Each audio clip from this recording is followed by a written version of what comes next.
Seja bem-vindo, seja bem-vinda ao DRN Audiolivros. Se inscreva no nosso canal aí para dar uma força pra gente. A gente tem bastante audiolivros aí. Sempre procuramos adquirir mais e trazer. Se você quer um livro específico, deixe nos comentários aí. Eu tento ir atrás assim que possível. Se gosta do nosso trabalho aí, deixa o like. Se quiser dar um apoio pra gente também, temos Pix, seja membro. Fica tudo aí na descrição do canal ou na descrição dos vídeos também. E vamos lá. Vamos para mais um capítulo. Capítulo 2. Ruídian. Do alto da cidade de Ruídian, Rand Altor observava a paisagem através de uma enorme janela. Qualquer tela de vidro que um dia pudesse ter feito parte dela já não estava ali havia muito. As sombras lá embaixo curvavam-se para o leste em um ângulo agudo. Na sala atrás de Rand, ouvia-se o som suave de uma harpa barda. O suor evaporava de seu rosto quase tão rápido quanto brotava. O casaco de seda vermelha, úmido entre os ombros, pendia aberto em uma busca infrutífera por ar, e a camisa estava desamarrada até metade do peito. A noite do deserto Aiel trazia um frio congelante, mas, à luz do dia, nem as brisas eram frescas. Com as mãos apoiadas acima da cabeça, no batente de pedra polida da janela, as mangas do casaco caídas revelavam a parte frontal da figura que circundava cada antebraço. Uma criatura serpentiforme de crina dourada e olhos feitos do sol, com escamas escarlates e douradas e 5 garras, também douradas, ponteando cada uma das patas. Eram parte da pele de Rand, não tatuagens, e brilhavam como metais preciosos e gemas lapidadas, parecendo quase vivas à luz do fim da tarde. Para as pessoas daquele lado das montanhas conhecidas como Muralha do Dragão ou Espinha do Mundo, aquelas marcas o identificavam como aquele que vem com a aurora. E tal qual as garças em suas mãos, as marcas também o identificavam para os povos além da muralha do dragão, de acordo com as profecias, como o dragão renascido. Nos dois casos, profetizado para unir, salvar e destruir. Eram nomes que, se pudesse, Randy teria evitado, mas nessa época já passara, se é que realmente existira, e ele já não pensava mais nisso. Ou, se pensava, em raras ocasiões, era como um arrependimento débil de um homem rememorando um sonho tolo de infância. Como se ainda não fosse o bastante para se lembrar de cada minuto daquela época. Em vez disso, tentava pensar apenas no que tinha que fazer. O destino e o dever o mantinham no caminho como as rédeas de um cavaleiro, mas ele fora chamado várias vezes de teimoso. O fim da estrada precisava ser alcançado. Porém, se isso pudesse ser feito de outra forma, talvez não precisasse ser o fim. Havia uma pequena chance. Nenhuma chance, era quase certo. As profecias exigiam seu sangue. Ruídan se estendia abaixo dele, esturricada por um sol ainda impiedoso, mesmo enquanto descia para trás das montanhas escarpadas, lúgubres e quase sem sinais de vegetação.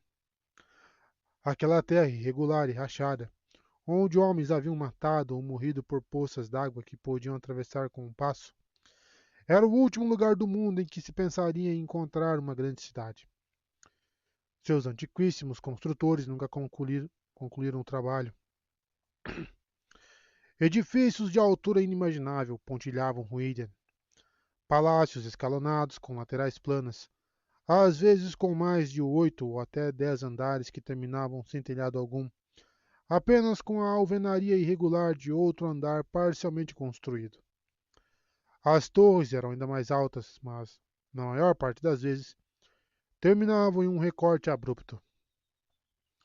Cerca de um quarto daquelas grandes estruturas, com suas enormes colunas e imensas janelas de vidro colorido, distribuíam-se feito cascalho ao longo de avenidas amplas com largas faixas de terra no centro.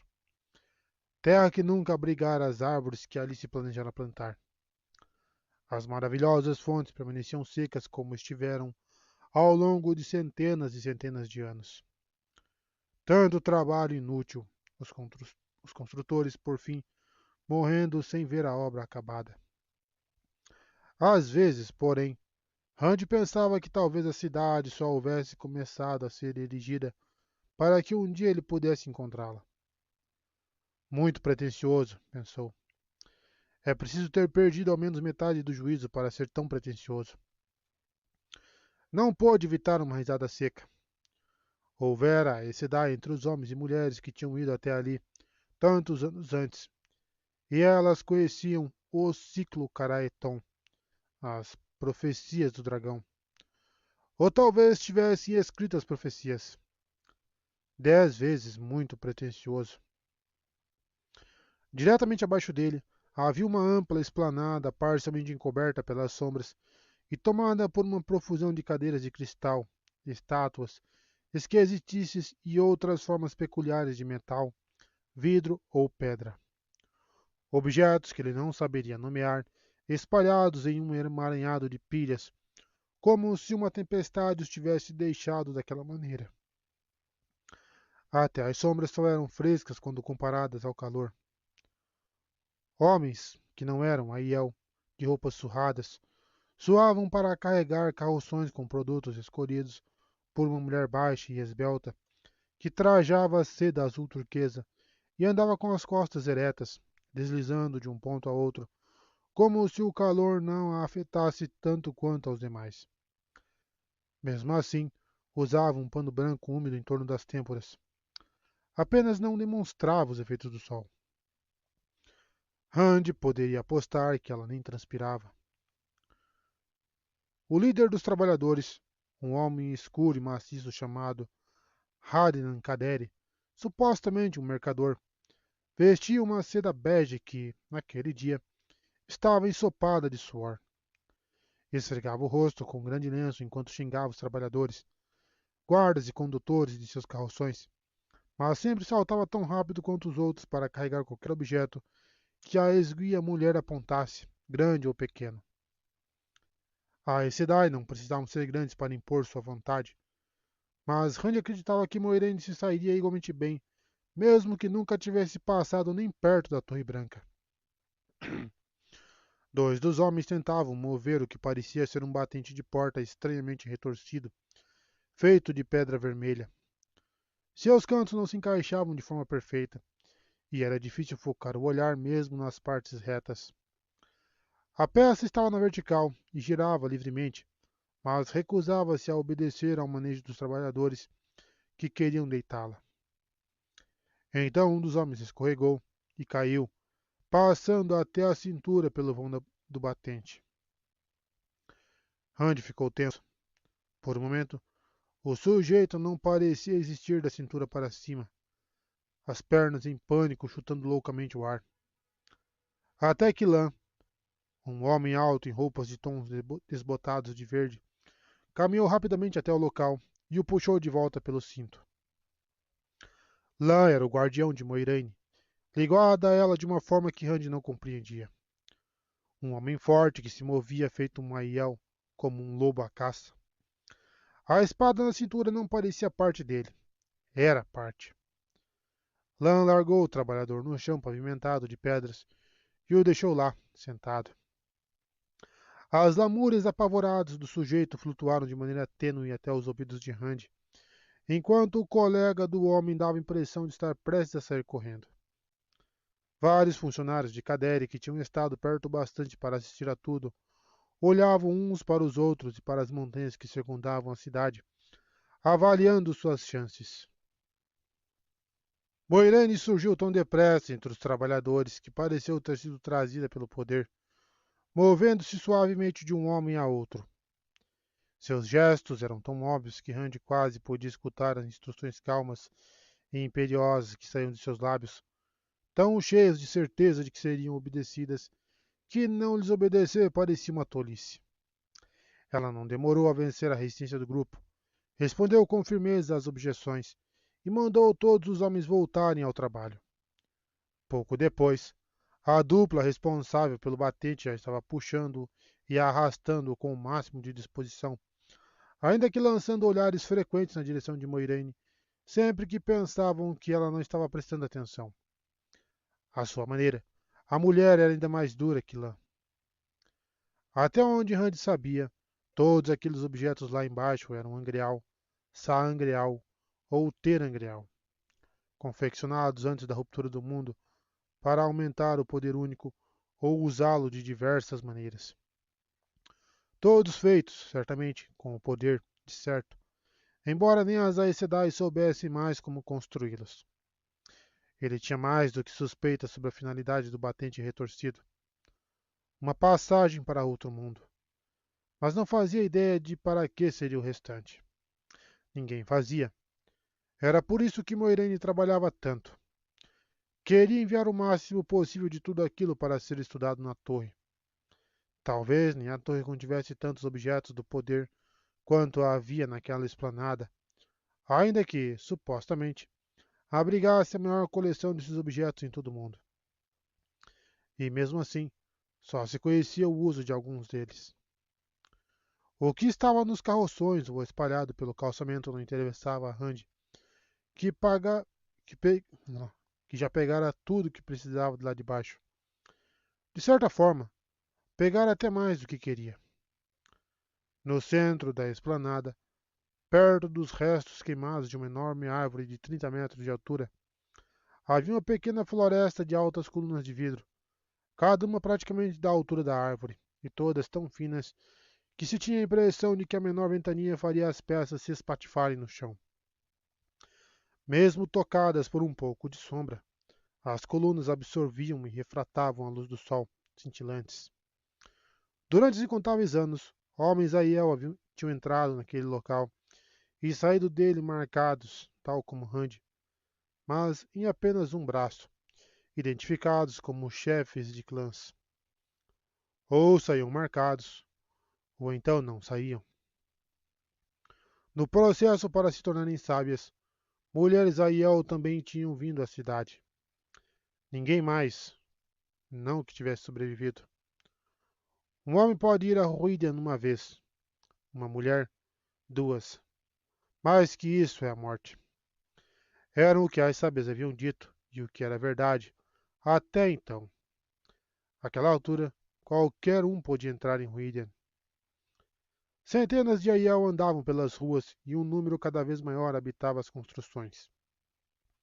A cada dia, mais trechos das faixas de terra das ruas ostentavam feijões, abóboras ou zemai, regados arduamente com potes de barro transportados do novo e imenso lago que ocupava a extremidade sul do vale, o único corpo d'água em toda a região.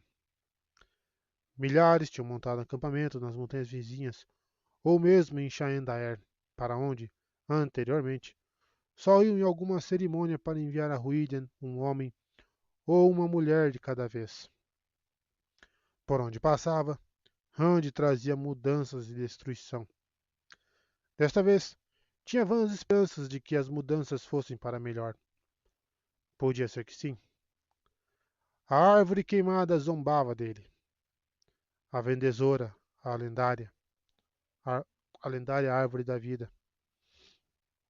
As histórias nunca precisavam sua localização, e tinha sido uma surpresa encontrá-la ali. Moiraine dizia que ela ainda estava viva e que voltaria a florescer, mas até naquele momento, Rand só vira cascas enegrecidas de galhos nus. Com um suspiro, deu as costas para a janela e se voltou para um grande aposento. Embora não fosse o maior de Ruídian, tinha janelas bem altas em ambos os lados, e o teto em domo apresentava um mosaico extravagante com animais e humanos alados. Mesmo com o clima seco, a maior parte da mobília deixada na cidade já apodrecera havia muito, e boa parte do pouco que ainda resistia estava infestada de insetos e vermes. No outro extremo do aposento, no entanto, Havia uma cadeira de espaldar alto, maciça, de brilho praticamente intacto, mas que não combinava com a mesa. Uma peça larga em cujas pernas e cantos viam-se grossos entalhes de flores. Alguém encerara a madeira até fazê-la brilhar, apesar da idade. Uzziel tinha encontrado aqueles móveis para Randy, embora não entendessem de marcenaria.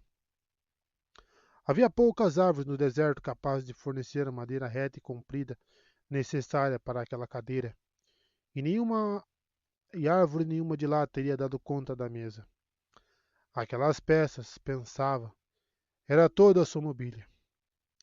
Mas também havia um belo tapete de seda ilhanense, azul e dourado, saqueado em alguma batalha antiga, cobrindo o centro dos azulejos vermelho escuros. Almofadas brilhosas de seda com borlas estavam espalhadas pelo chão. Em vez de cadeiras, eram nelas que os Aiel se sentavam. Isso quando simplesmente não se acocoravam, tão confortáveis como se estivessem em uma poltrona. 6 homens reclinavam-se sobre as almofadas no tapete. 6 chefes de clã que haviam ido tão longe para seguir Randy. Aliás, seguir aquele que vem com a aurora, mas nem sempre com entusiasmo. Randy achava que Huark, um homem de olhos azuis, ombros largos e muitas mechas grisalhas no cabelo ruivo, podia ter alguma amizade por ele, mas os demais, não. Apenas 6 dos 12 clãs. Ignorando a cadeira, Randy se sentou de pernas cruzadas à frente do Zaiel. Fora de Ruiden, os únicos assentos no deserto eram as cadeiras dos chefes, usadas apenas por eles, e em 3 únicas situações: ser aclamado chefe de um clã, aceitar com honra a rendição de um inimigo ou fazer um julgamento. Ocupar a cadeira na presença daqueles homens sugeriria uma das 3 intenções. Todos usavam o Kadinsor, casacos e calções em tons de marrom e cinza que se confundiam com o chão, além de botas macias amarradas até o joelho. Mesmo ali, reunidos com o homem que haviam proclamado como Kar Akarne, o chefe dos chefes, cada um carregava na cintura uma lâmina robusta e tinha sua choufa marrom acinzentada drapeada em torno do pescoço, feito uma echarpe. Se algum deles cobrisse o rosto com o véu negro que fazia parte da choufa, estaria pronto para matar. Não se tratava de algo impossível. Aqueles homens haviam lutado entre si continuamente em muitas batalhas e rixas entre clãs. Eles observavam e aguardavam, mas o Maiel à espera sempre parecia pronto para entrar em ação, súbita e violentamente. Bael, o homem mais alto que Randy já tinha visto, e Geran, esguio como uma lâmina e rápido como um chicote, estavam o mais distante possível um do outro, sem que se sentassem fora do tapete. Havia uma rixa de sangue entre os Goshien de Bael e os Shaarad de Geran, posta de lado pela presença daquele que vem com a aurora, mas não esquecida para sempre. E talvez, apesar de tudo o que acontecera, a paz de Ruidian ainda valesse. Mesmo assim, o som tranquilo da harpa contrastava bastante com a intransigente recusa de Bael e Geran de fazerem contato visual. 6 pares de olhos azuis, verdes ou cinzentos, em rostos bronzeados pelo sol. Os Aiel eram capazes de fazer falcões parecerem mansos. O que preciso fazer para trazer os Ren até mim? Questionou Randy. Você tinha certeza de que eles viriam, Wark? O chefe dos Tardad olhou calmamente para ele. Pelo tanto de emoção que demonstrava, seu rosto podia muito bem ter sido entalhado em pedra. Esperar, apenas isso. Dearik vai trazê-los em algum momento. De cabelos brancos e sentado ao lado de Huark, Han torceu os lábios como se estivesse prestes a cuspir. Seu rosto rígido exibia, como sempre, um olhar de amargura. Dearik já viu homens e donzelas demais ficarem dias e dias só sentados esperando, para depois largar as lanças. Largar! E fugir, completou Bael com voz baixa. Eu mesmo já vi acontecer entre os Goshien. Até no meu próprio ramo. E você, Han, entre os Tumanelli, todos vimos. Não acho que eles saibam para onde estão fugindo, só sabem do que fogem. Víboras covardes, grunhiu Geran.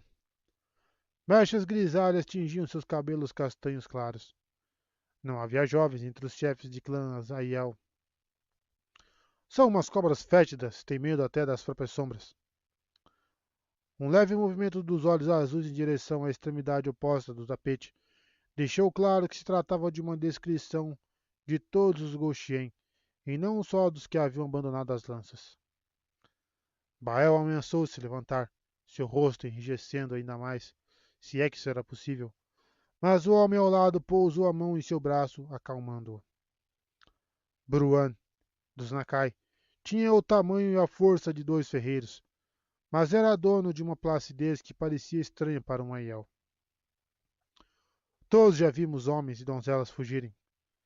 Ele soava quase preguiçoso, assim como aparentava seus olhos cinzentos. Mas Randy sabia que não era bem isso. Até Huarg considerava Bran um guerreiro mortífero e um estrategista esquivo.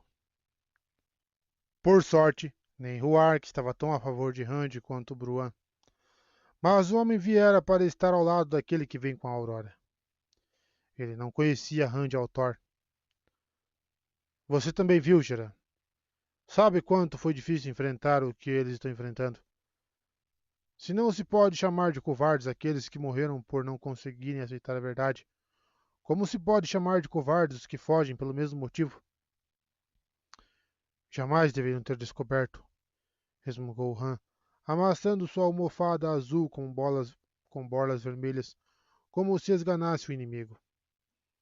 Era uma informação só para quem conseguisse entrar em Ruídia e sobreviver. Han não falou diretamente para ninguém em particular, mas ficou claro que as palavras eram endereçadas aos ouvidos de Rand. Fora ele quem revelara a todos o que um homem só descobria em meio às colunas de vidro da esplanada. Revelara tanto que os chefes e as sábias não conseguiam se esquivar quando alguém lhes perguntava sobre o restante. Àquela altura, se houvesse um único Aiel no deserto que não soubesse a verdade, era porque passara um mês sem falar com ninguém. Ao contrário da gloriosa herança guerreira em que a maioria das pessoas acreditava, o início dos Aiel fora como refugiados indefesos da ruptura do mundo. Na época, todos os que tinham conseguido sobreviver haviam sido refugiados, claro, mas os Aiel nunca se viram como indefesos. Pior que isso, haviam sido seguidores do caminho da folha, recusando-se a praticar a violência até para defender as próprias vidas. Na língua antiga, Aiel significava dedicado, e a dedicação deles havia sido a paz. Os que naquele momento se intitulavam Aiel eram descendentes daqueles que haviam quebrado uma promessa de incontáveis gerações. Apenas um resquício daquela crença permanecia vivo. Para um Aiel, era melhor morrer do que empunhar uma espada.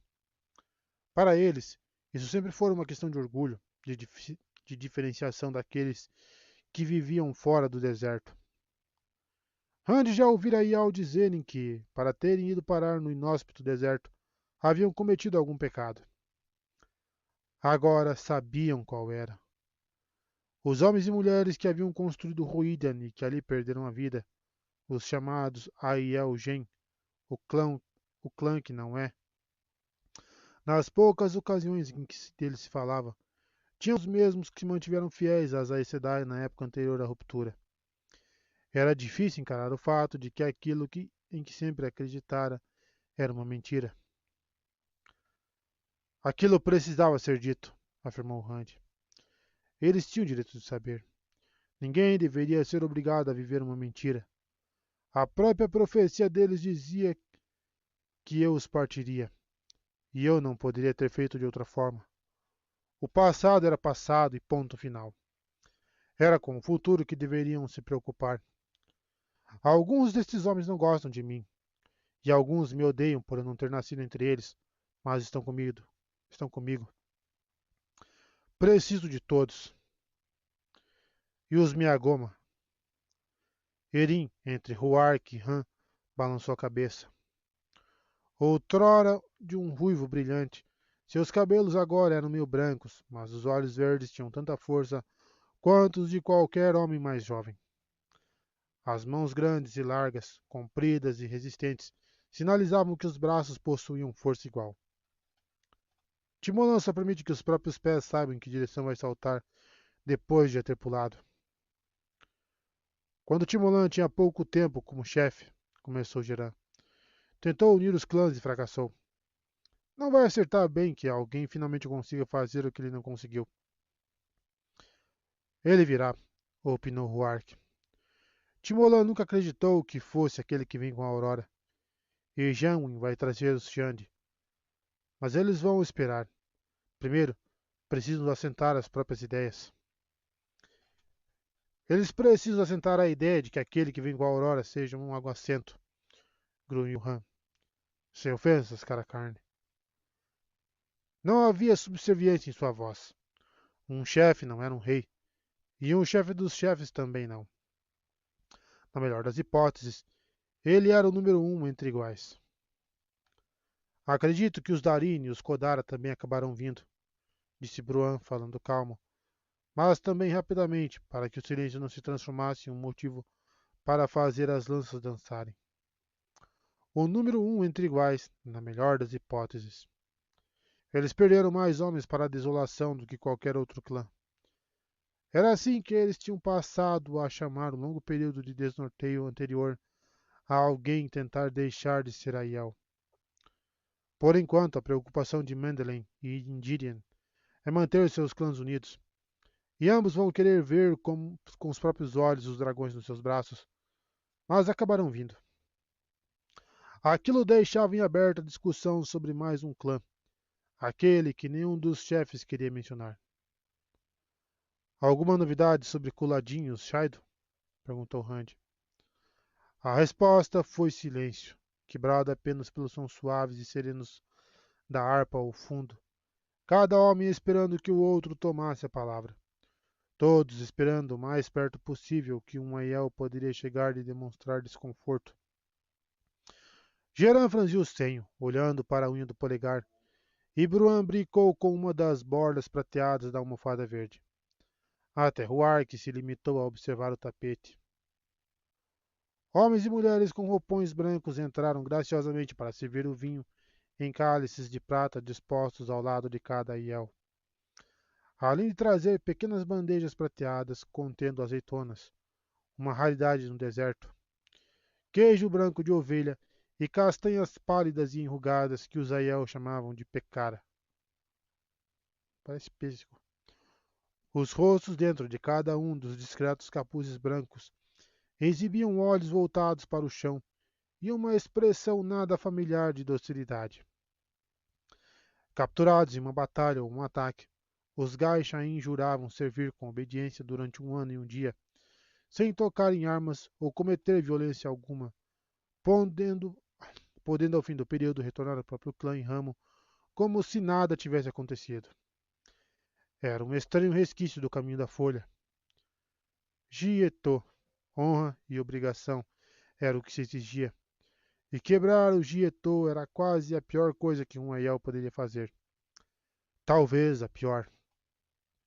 Era possível que alguns daqueles homens e mulheres estivessem servindo o próprio chefe de clã, mas nenhum deles daria qualquer sinal disso, por mais sutil que fosse, nem mesmo se tratando de um filho ou uma filha, enquanto durasse o período como Gaishain. Rand subitamente se deu conta de que aquele era um real motivo para a revelação que fizera ter sido um golpe tão duro para alguns Aiel. Para essas pessoas, devia parecer que seus ancestrais haviam feito o juramento Gaishain não só para si mesmo, como para todas as gerações subsequentes. E essas gerações, todas elas até ali, tinham quebrado o Jieto ao empunhar lanças. Será que os homens diante dele algum dia haviam se preocupado com coisas parecidas? O Jieto era uma questão seríssima para os Aiel. Calçados com sandálias macias, os Gaishain deixaram o cômodo praticamente sem fazer barulho. Nenhum dos chefes de clã tocou no vinho ou na comida. Existe alguma esperança de que Coladin venha se reunir comigo? Rand sabia que não. parara de enviar solicitações para uma reunião assim que descobrira que Coladinho estava esfolando os mensageiros vivos. Mas era uma forma de incitar os demais a falar. Han bufou. A única informação que tivemos dele é que ele quer esfolar você na próxima vez em que o vir. Parece alguém disposto a conversar? E eu conseguiria afastar os Shaido dele? Os Shaido seguem Coladinho, respondeu Huark. Ele não é chefe de nada, mas eles acreditam que seja. Coladinho jamais entrará nas colunas de vidro. Talvez ainda acreditasse, como afirmara, que tudo o que Randy dissera era mentira. Ele diz que é o cara carne e os Shaido também creem nisso. As donzelas Shaido que vieram fizeram isso, em nome da sociedade delas. E isso porque as fardas Aresmai carregavam sua honra. Ninguém mais vai fazê-lo. Enviamos sentinelas para ficar de olhos neles, contou Bruan. E os Shaidos matam assim que tem chance. Coladin está incitando quase uma dezena de conflitos, mas, até agora, não dá sinais de que vai nos atacar aqui. Ouvi falar que ele afirma que nós profanamos Ruidian e que nos atacar aqui só aprofundaria a dessacralização. Ele engrunhiu e se agitou em sua almofada. O que ele sabe é que há lanças suficientes aqui para matar cada Shaido 2 vezes e com sobra. O homem enfiou na boca um pedaço de queijo branco, ainda rosnando. Os Shaidos sempre foram covardes e ladrões. Uns cães sem honra, bradaram juntos Bael e Geran, e depois se olharam como se estivessem fazendo alguma piada do outro. Como ou sem honra? Ponderou Bruan, muito calmo. Coladin tem cada vez mais homens. Tão calmo quanto seu tom de voz, o homem tomou um longo gole do cálice de vinho antes de prosseguir. Todos vocês sabem do que estou falando.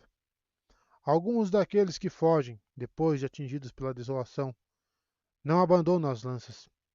Em vez disso, se juntam às suas sociedades entre os Shaido. Nenhum Tomanelli abandonou seu clã, ladrou Han. Bruan olhou para o chefe Tomanelli, sentado depois de Huark e Erin, e afirmou deliberadamente. Isso já aconteceu em todos os clãs. Sem esperar que sua palavra fosse desafiada outra vez, voltou-se a aquietar-se na almofada. Não podemos chamar de abandono de clã. Eles se juntam às sociedades deles, assim como as donzelas Shaido, que vieram encontrar seu teto aqui. Ouviram-se alguns resmungos, mas ninguém o confrontou desta vez. As regras que governavam as sociedades guerreiras dos Aiel eram complexas e, de certa forma, seus membros se sentiam tão intimamente ligados a elas quanto aos clãs. Membros de uma mesma sociedade, por exemplo, não lutariam um contra os outros, nem se seus clãs tivessem uma rixa de sangue. Alguns homens não se casavam com uma mulher que fosse parente muito próxima de um membro da própria sociedade, como se isso desse a uma mulher uma espécie de laço de sangue com ele mesmo. Sobre os costumes das Farda Aresmai, as donzelas da lança, Randy não queria nem pensar. Preciso saber quais são as intenções de Kuladin, disse ele aos demais. Kuladin era um touro com uma abelha zunindo no ouvido. Era capaz de atacar em qualquer direção. Randy hesitou. Violaríamos algum código de honra se enviássemos pessoas para se juntar às sociedades dos Shaido? Ele não precisou descrever melhor o que tinha em mente. Todos se enrijeceram em suas posições, inclusive Huark, com olhos frios o bastante para extinguir o calor do ambiente. Espionar desse jeito, Erin torceu os lábios ao dizer espionar, como se a palavra tivesse gosto ruim. Seria como espionar o próprio ramo. Uma pessoa honrada jamais faria algo desse tipo. Randy preferiu não perguntar se eles poderiam encontrar alguém cuja honra fosse ligeiramente menos irracível. O senso de humor Aiel era estranho, normalmente cruel, mas alguns assuntos o tornavam inexistente. Para mudar o rumo da conversa, Randy perguntou: Alguma novidade do outro lado da muralha do dragão? Sabia a resposta. Aquele tipo de notícia se espalhava rápido mesmo entre uma multidão de Aiel, como havia em torno de Ruiden. Nada que vale a pena mencionar, respondeu Huark. Com os problemas entre os assassinos da árvore, poucos mascates vinham à Terra da Trindade. Era assim que os Aiel chamavam o deserto. Um castigo por seus pecados, uma provação para sua coragem, uma bigorna para moldá-los. Assassinos da árvore era como chamavam os Cairrienos. O estandarte do dragão ainda tremula sob a pedra de Tear. Os Tairenos foram para o norte até Cairhien, como você ordenou, para distribuir comida entre os assassinos da árvore, e nada mais. Você deveria ter deixado os assassinos da árvore morrerem de fome, resmungou Bael, fazendo Geran fechar a boca depressa. Rand suspeitou que o outro Aiel estivera a ponto de dizer o mesmo. Assassinos da árvore não servem para nada além de serem mortos ou vendidos como animais em Shara, afirmou Erin. Aquelas eram duas das coisas que os Aiel faziam aos que vinham ao deserto sem ser convidados. Apenas menestréis, mascates e latoeiros tinham passagem livre, embora os Aiel evitassem os latoeiros como se eles transmitissem doenças. Shar era o nome das terras para além do deserto, e nem os Aiel sabiam muito a respeito delas. Com o canto do olho, Rand viu duas mulheres aguardando ansiosamente ao lado do alto batente arqueado da entrada. Alguém pendurara ali vários fios com contas coloridas, vermelhas e azuis, para substituir as portas que estavam faltando. Uma delas era Moiraine. Por um momento, Rand considerou deixá-las aguardando mais tempo. Moiraine tinha no rosto aquela expressão irritante de comando, claramente esperando que os homens interrompessem a reunião por sua causa. A questão era que, além de não haver mais nada para se discutir, Rand lia nos olhos dos outros homens que ninguém queria levar a conversa adiante. Não logo depois de falar sobre a desolação e os Shaido. Com um suspiro, ele se levantou e todos os chefes de clã fizeram o mesmo. À exceção de Han, todos eram tão ou mais altos que Rand, onde ele crescera. Han teria sido considerado de altura mediana ou um pouco maior que isso. Entre os Aiel, era visto como baixo.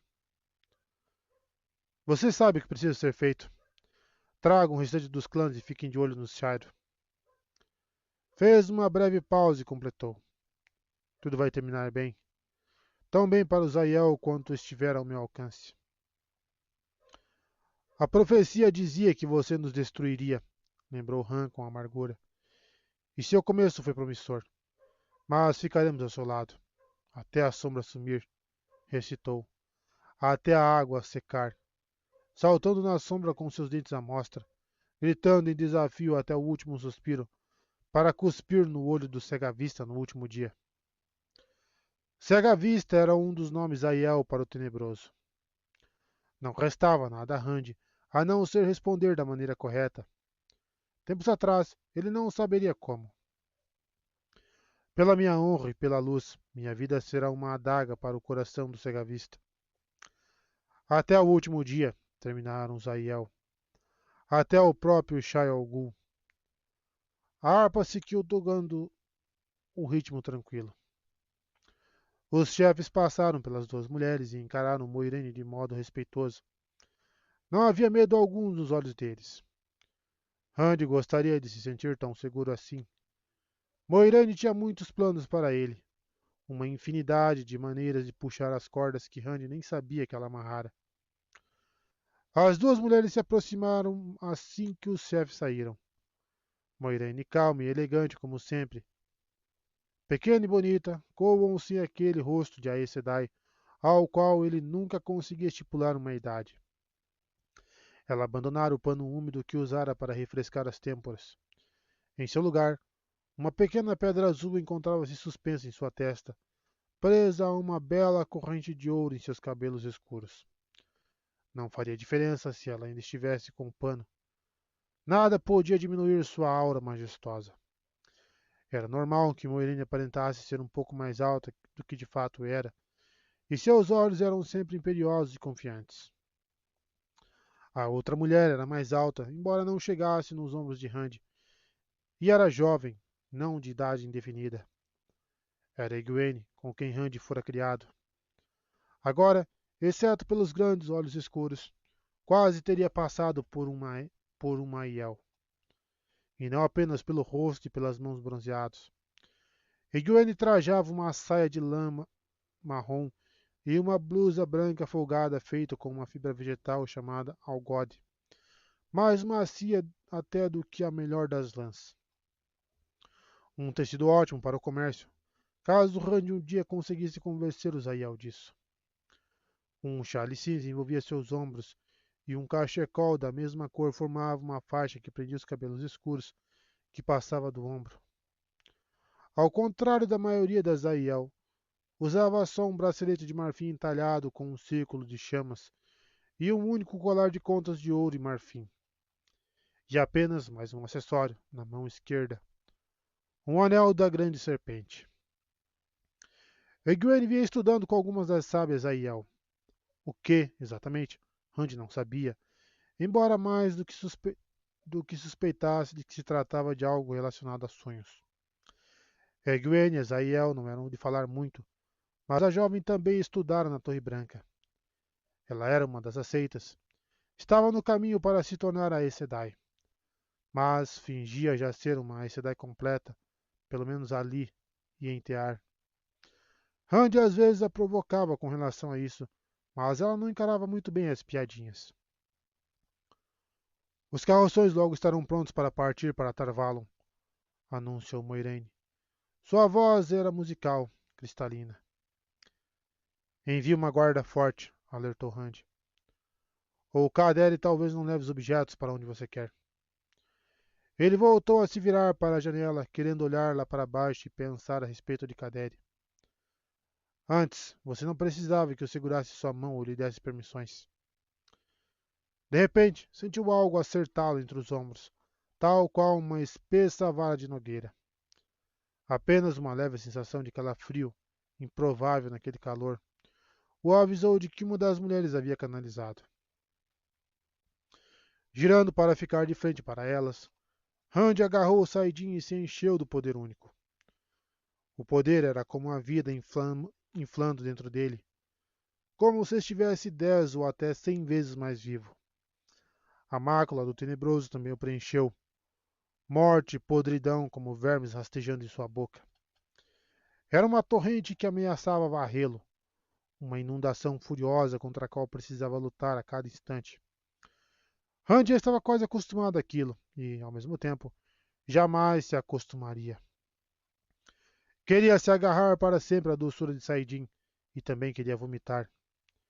Enquanto isso, aquele dilúvio tentava arrancar a carne de seu corpo e transformar seus ossos em cinzas. A mácula o enlouqueceria se o poder não o matasse primeiro. Os dois travavam uma corrida.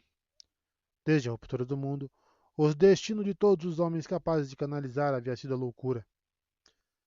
Desde aquele dia em que Leoster Telamon, o dragão, e seus 100 companheiros selaram a prisão do tenebroso em Shai Ghul.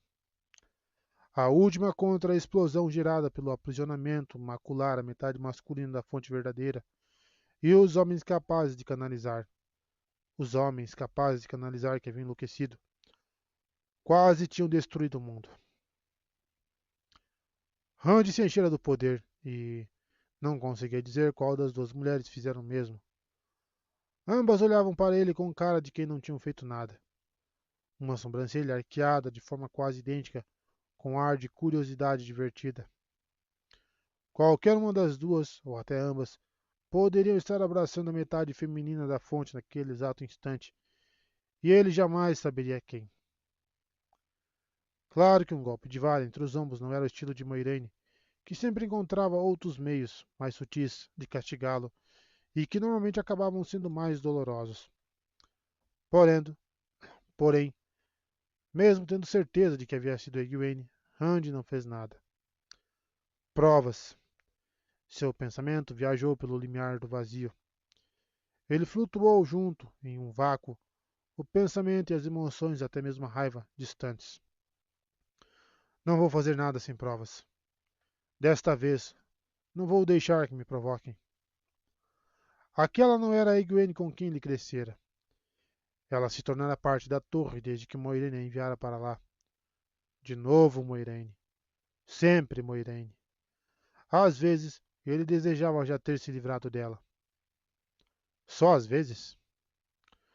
Hunt se concentrou na mulher. O que quer de mim? Sua voz ecoou fria e sem emoção até para os próprios ouvidos. Dentro dele, o poder trovejava. Egwene contara que, para uma mulher tocar Saidar, a metade feminina da fonte, era como se sentir abraçada. Para o homem, todas as vezes era uma guerra impiedosa. E nem venha falar de novo de carroções, irmãzinha.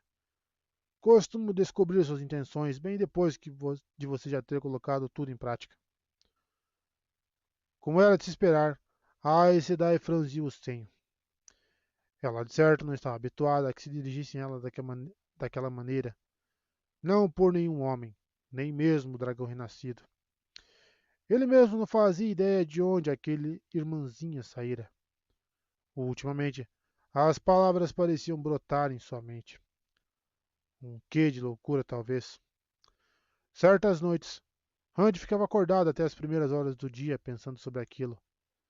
Mas, dentro do vazio, aquelas pareciam ser preocupações distantes. Precisamos conversar a sós.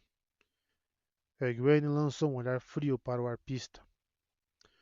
Jazin Natael, como o sujeito se chamava ali, estava recostado nas almofadas posicionadas em uma das paredes e janelas, onde tocava com tranquilidade a harpa aninhada entre os joelhos, cujo braço superior dourado fora entalhado na forma das criaturas dos antebraços de Rand.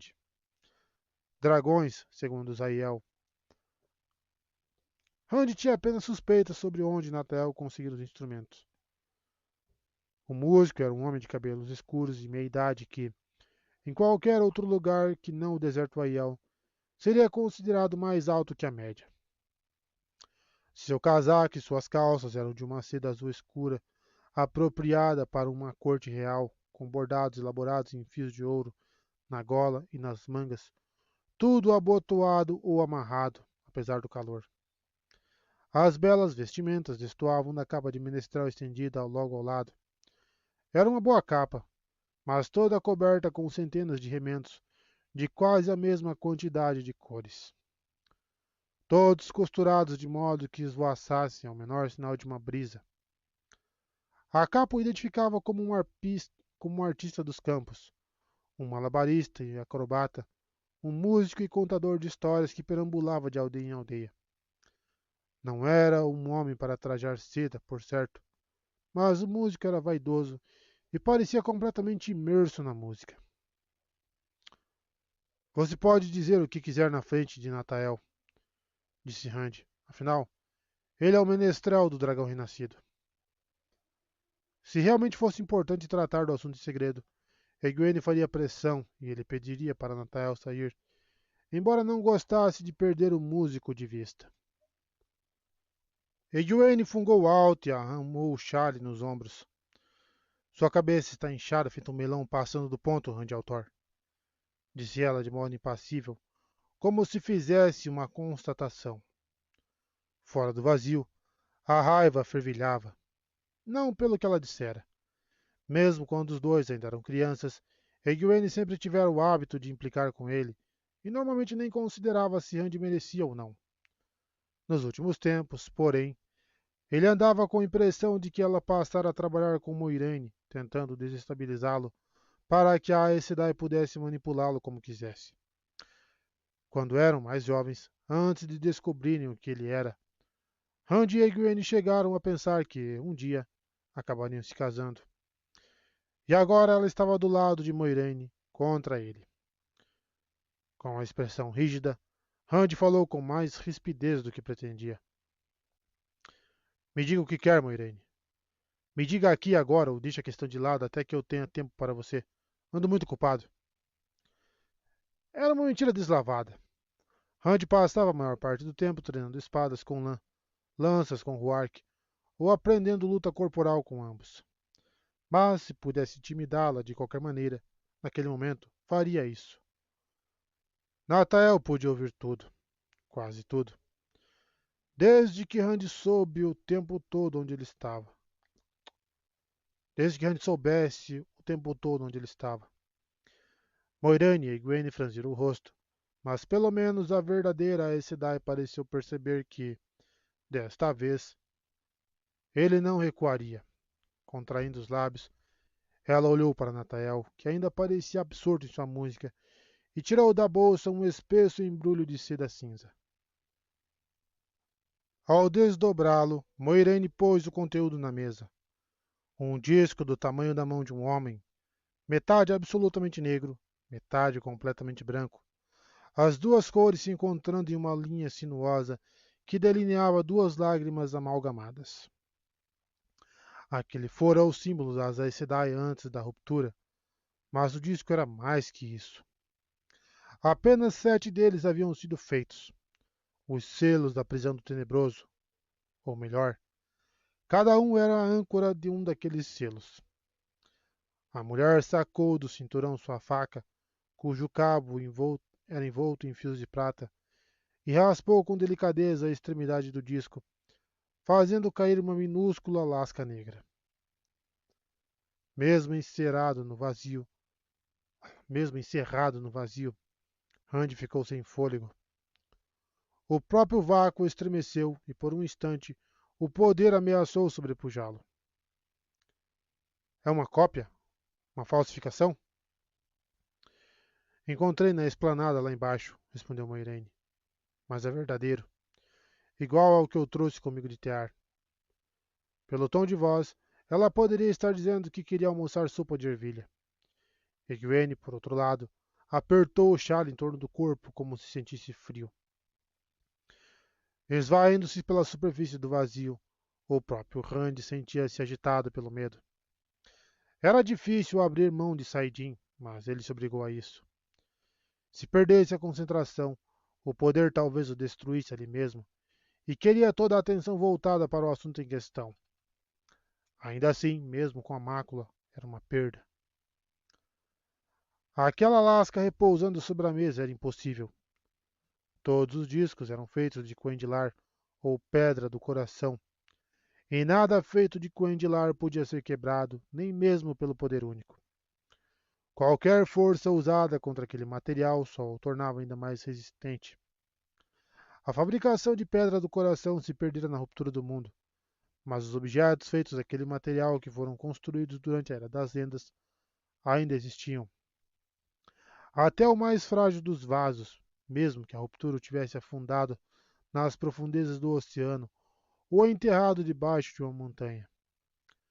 3 dos 7 discos já estavam quebrados, claro, mas fora preciso muito mais do que uma faca para tal. Pensando bem, aliás, ele não sabia como aqueles 3 haviam se quebrado.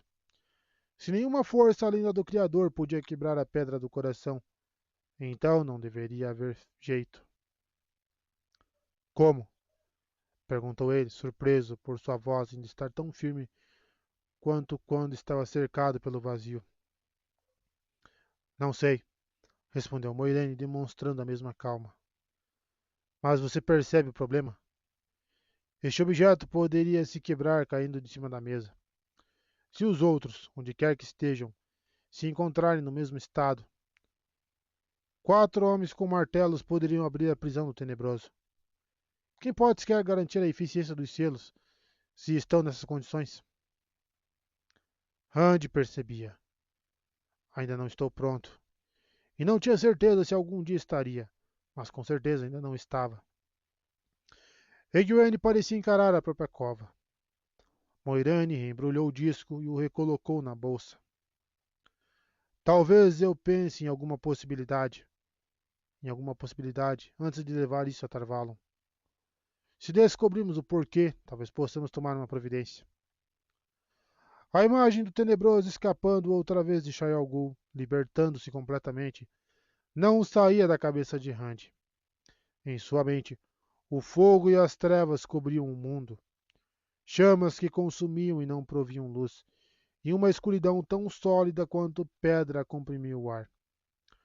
Com tudo isso preenchendo os pensamentos, as palavras que Moiraine acabara de dizer levaram alguns instantes para serem absorvidas. Você pretende ir pessoalmente? Rand imaginara que a intenção dela fosse grudar-se a ele feito o limo a uma rocha. Não é isso que você quer? Em algum momento, respondeu a mulher calma. No fim das contas, terei que deixar você. Em algum momento. O que tiver que ser, será. Rand pensou vê-la tremer, mas foi tão rápido que podia ter sido coisa da sua imaginação. No instante seguinte, Moiraine voltou a ser a pura compostura e autocontrole. Você precisa estar pronto. Foi desagradável ouvir um lembrete sobre as próprias dúvidas. Deveríamos discutir seus planos. Você não pode ficar aqui sentado por muito mais tempo. Mesmo que os abandonados não estejam planejando vir atrás de você, estão por aí ampliando o poder que têm. Reunir os Aiel não vai servir de nada se acabar descobrindo que todas as terras além da espinha do mundo estão nas mãos dos inimigos. Rindo, Rand recostou-se contra a mesa. Então tudo aquilo não passava de mais um jogo. Se estivesse ansioso para vê-la partir, poderia ficar mais disposto a escutá-la, mais receptivo a ser guiado. Moiraine não podia mentir, não diretamente. Um dos famosos 3 juramentos dava conta disso. Não pronunciar nenhuma palavra que não fosse verdadeira. Rand já aprendera que aquele juramento deixava uma enorme margem de manobra. A Azul o deixaria em algum momento, depois que ele estivesse morto, sem dúvida. Você quer discutir meus planos? Perguntou seco. Rand tirou do bolso um cachimbo curto e uma bolsa de couro com tabaco. Apertou o fumo com o polegar e tocou o saidi por um breve instante para canalizar uma chama. Por quê? Os planos são meus. Pitando vagarosamente, ele esperou, ignorando o olhar fixo de Egwene. O rosto da Aes Sedai não se alterou, mas os grandes olhos escuros pareciam pegar fogo. O que você fez quando se recusou a ser guiado por mim? A voz estava tão tranquila quanto a expressão, mas as palavras ainda pareciam sair da boca feito o estalar de um chicote. Por onde passou? Você só deixou morte, destruição e guerras. Em Tear, não, retrucou Rand rápido e na defensiva demais. Não podia permitir que Moiraine o desestabilizasse. Determinado, pitou o cachimbo, calma e deliberadamente. Não, concordou ela. Em Tear, não. Uma única vez havia uma nação por trás de você, um povo. E o que você fez? Levar a justiça a Tear foi digno de aplausos. Estabelecer a ordem, cair Rien, alimentar os famintos. Tudo louvável. Em outras circunstâncias, eu o elogiaria. Ela própria era cair Riena. Mas nada disso o ajudará a encarar o dia em que Tarmon Gaidon chegar. Uma mulher obstinada, indiferente a qualquer outra questão, até a da própria terra natal. Mas ele não deveria ter a mesma obstinação? O que quer que eu faça? Casse os abandonados um a um? Uma vez mais, se obrigou a fumar o cachimbo devagar. Foi um esforço.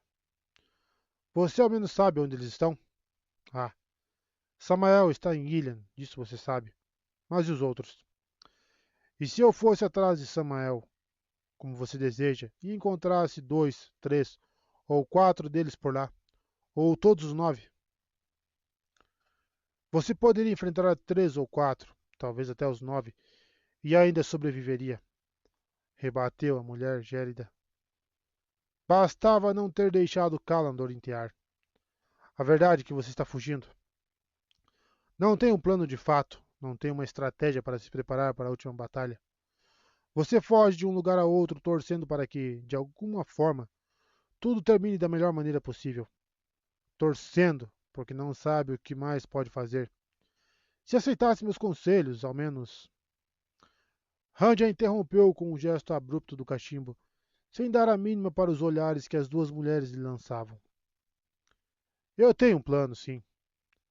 Se elas queriam saber, que soubessem, e que a luz o queimasse se mudasse uma palavra de sua estratégia. Primeiro, pretendo pôr um fim nas guerras e na matança. Não importa se elas começaram por minha causa ou não. Se homens precisarem matar, que matem Trollocs, não uns aos outros. Na Guerra dos Aiel, 4 clãs atravessaram a Muralha do Dragão e obtiveram êxito durante mais de 2 anos. Eles pilharam e incendiaram Cair-Hien, derrotaram todos os exércitos que foram enviados para enfrentá-los. Poderiam ter conquistado Tar-Valon se quisesse. Por conta dos 3 juramentos de vocês, a torre não teria como pará-los. Não usaram o poder como arma, exceto contra filhos das sombras e amigos das trevas. Ou para defender a própria vida. Era mais um dos juramentos. E os Aiel não haviam ameaçado a torre propriamente dita. A raiva tomava conta dele. Fugindo e torcendo, é. 4 clãs fizeram isso.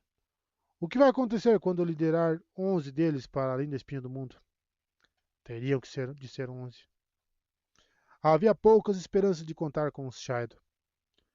Quando as nações começarem a pensar em se unir, já vai ser tarde demais. Eles vão aceitar minha paz, ou vou ser enterrado em Canbreat. Um dedilhado dissonante emergiu da harpa, e Natael curvou-se sobre um instrumento, balançando a cabeça. Instante depois, os sons suaves ressurgiram. Um melão teria que passar muito do ponto para se comparar à sua cabeça, resmungou Egwene, cruzando os braços. E nenhuma pedra conseguiria ser tão teimosa. Moiraine só está tentando ajudar. Por que não enxerga isso? Embora não fosse necessário, a Aes Sedai ajeitou as saias de seda. Levar os Aiel para além da muralha do dragão talvez seja a pior coisa que você poderia fazer. Havia um quê a mais na voz dela. Raiva ou frustração. Pelo menos ele estava deixando bem claro que não era um fantoche. A esta altura, o trono de Amerlin já estava se aproximando dos governantes de cada nação, que ainda tiver um para dar a eles todas as provas de que você é o dragão renascido.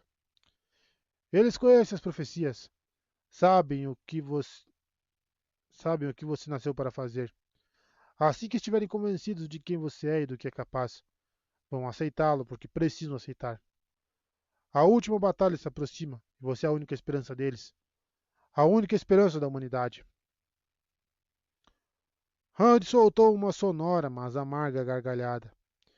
Enfiando o cachimbo entre os dentes, ergueu-se para sentar-se de pernas cruzadas em cima da mesa, olhando para as mulheres. Então você e Siwan Sanche ainda pensam que sabem de tudo. Quisera a luz, elas não estavam nem perto de saber tudo sobre ele e nunca saberiam. Vocês são duas tolas. Tenha mais respeito, grunhiu Egwene, cujas palavras foram ignoradas por Rand. Os grãos lordes tairenos também conhecem as profecias e souberam quem eu era assim que viram uma espada que não pode ser tocada bem firme em meu punho. Metade deles espera que eu lhe dê poder, glória ou ambos.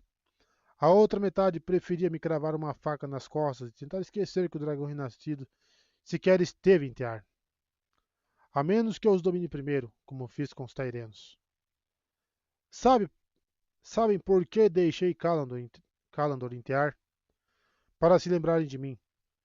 Todos os dias ele vem a espada lá, cravada no coração da pedra, e sabem que vou voltar para buscá-la. É isso que os prende a mim. Aquele fora um dos motivos para Rand ter deixado para trás a espada que não é espada. Ele não gostava nem de pensar no outro. Tenha muito cuidado, alertou Moiraine depois de alguns segundos. Apenas isso, e com uma voz de tranquilidade gélida.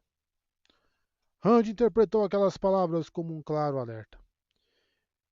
Ele uma vez a ouvira dizer, praticamente no mesmo tom, que o veria morto antes de permitir que a sombra o levasse. Uma mulher dura. Moiraine o encarou por um longo tempo. Seus olhos pareciam poças escuras ameaçando engoli-lo. Então fez uma reverência impecável. Com sua licença, Lorde Dragão. Vou cuidar para que Mestre Kaderi saiba onde espero que ele trabalhe amanhã. Ninguém seria capaz de ver nem ouvir o menor sinal de escárnio nas ações ou palavras dela, mas Rand conseguia sentir. Moiraine tentaria qualquer coisa que pudesse desequilibrá-lo, torná-lo mais subserviente em razão de culpa, vergonha, incerteza ou o que fosse. Ele a observou até que o tilintar das contas da porta a obscureceram. Não precisa fazer essa cara feia, Rand Altor. A voz de Egwene estava baixa e seus olhos furiosos. Apertava o chale como se quisesse usá-lo para estrangular Rand. Lord Dragão. Seja o que for, não passa de um bobalhão rude e genioso. Merece coisa pior que isso. Ser civilizado não o mataria. Então foi você, exclamou Rand. Porém, para a surpresa dele, ela balançou de leve a cabeça antes de se interromper. Havia sido Moiraine, afinal. Se a Aes Sedai estava demonstrando tanta irritação, devia estar terrivelmente incomodada com alguma coisa. Com ele, sem dúvida. Talvez Rand devesse pedir desculpas. Suponho que ser civilizado não faria mesmo mal algum. Embora Rand não visse por que deveria ser mais educado com a Aes Sedai, enquanto ela tentava guiá-lo feito um cão encoleirado. Porém, se ele estava pensando em tentar ser mais educado, Egwene não tinha o mesmo em mente. Se carvões em brasa fossem marrom escuros, seria exatamente como os dela. Você é um tolo, um cabeça oca, Rand Altor, e eu jamais deveria ter dito a Elaine que você era bom para ela. Você não serve nem para uma doninha. Abaixe-se, nariz. Ainda me lembro de lhe ver suando para se livrar das confusões em que Matt colocava você. Eu me lembro de Nina Eve lhe dando chibatadas até você uivar, e depois tinha que passar o resto do dia sentado em uma almofada. E não faz tanto tempo assim. Preciso dizer para Elaine esquecê-lo. Se ela soubesse de metade daquilo em que você se transformou. Rand ficou boquiaberto enquanto Egwene seguia com o sermão, mais furiosa do que em qualquer outro momento desde que atravessara a cortina de contas, sem querer, e que fizera Rand perceber que fora Moiraine a golpeá-lo com o poder. Egwene se esforçava muito para ser boa no que fazia. Ao estudar com as sábias, usava roupas Aiel. Talvez até estivesse tentando adotar costumes Aiel. Seria típico dela. E, o tempo todo, ela se empenhava para ser de fato uma Aes Sedai, mesmo que na realidade fosse apenas uma das aceitas. As Aes Sedai controlavam o temperamento e jamais revelavam qualquer coisa que quisessem esconder. Iliana nunca descontava em mim quando estava com raiva de si mesma. Quando me dava uma bronca era porque... Por um instante a mente de Rand congelou. Ele jamais conhecera uma mulher chamada Iliana, mas conseguia até associar vagamente aquele nome a um rosto. Bonito, a pele macia, os cabelos dourados no mesmo tom dos de Elaine. Aquilo só podia ser coisa da loucura. Lembrar-se de uma mulher imaginária. Um dia, talvez se pegasse tendo conversas com pessoas que nem estavam presentes. O discurso de Egwene se encerrou com um olhar preocupado. Você está bem, Rand? A raiva sumira da voz dela, como se nunca tivesse existido. Algo errado? Quer que eu chame Moiraine de volta para... Não, respondeu ele, amenizando o próprio tom de voz com a mesma velocidade. Ela não sabe curar. Nem as Aes Sedai sabiam curar a loucura. Nenhuma delas era capaz de curar nada do que o afligia. Elaine está bem? Está sim. Apesar do que a jovem dissera, havia uma ponta de compaixão em sua voz. Aquilo era tudo que Rand esperava. Além do que soubera quando Elaine partira de Tear, o que ela estava fazendo era problema das Aes Sedai, não dele. Egwene dissera isso a ele mais de uma vez, e Moiraine corroborara. As três sábias capazes de caminhar nos sonhos, com quem Egwene vinha estudando, haviam explicado ainda menos. As sábias tinham as próprias razões para não estar contentes com Rand. Melhor eu ir também, concluiu Egwene, arrumando o chale sobre os braços. Você está cansado. Após franzir de leve a testa, fez mais uma pergunta. Rand, o que significa ser enterrado em Canbreat? Ele começou a se perguntar do que ela, pela luz, estava falando. Então se lembrou de ter dito aquela frase. Foi só uma bobagem que eu vi outro dia. Mentiu. Não fazia a menor ideia do que aquilo significava ou de onde tinha saído. Descanse, Rand, sugeriu Egwene, soando 20 anos mais velha e não 2 anos mais nova. Prometa que vai descansar. Você precisa. Rand assentiu. Ela analisou o rosto dele por um instante como se buscasse a verdade e caminhou em direção à porta. O cálice prateado de vinho flutuou do tapete na direção de Rand, que se apressou a pegá-lo do ar um pouco antes de Egwene olhar por cima do ombro. Talvez eu não devesse lhe dizer isso. Ele ainda me contou como uma mensagem para você, mas... Ela disse que te ama. Talvez você já saiba, mas, se não for o caso, seria bom pensar nisso. Então Egwene partiu, as contas tilintando atrás dela. Saltando da mesa, Rand arremessou o cálice para longe, derramando vinho nos azulejos do piso, e partiu com toda a fúria para cima de Jazin Natael.